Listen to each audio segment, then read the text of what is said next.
This is a Heavenly Hell Repair production. Take a look at this, man. This one, ooh, I earned my stripes on this one, baby.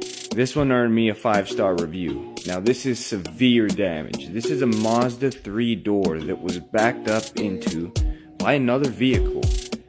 Nasty damage. I was really scared going at this thing, guys. This is really, really nasty. This door is made out of high-strength steel, really stout metal. Man, I had to use some elbow grease on this bad boy.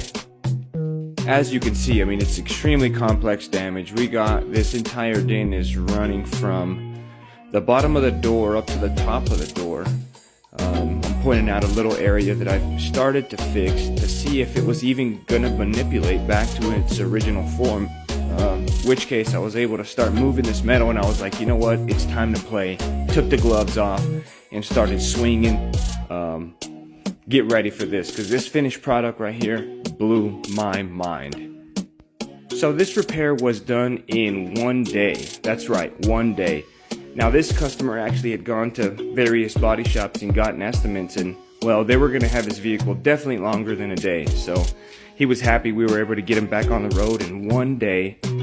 These big dents, sometimes they just take a little bit of time. So if you ever get a big dent and you're in the Amarillo, Texas area, give us a call. We would love to take a look at it. This dent right here actually earned us a 5-star review on Google, so go check those out. Guys, make sure you're subscribed to our YouTube channel. We'll see you guys later. Heavenly Hell.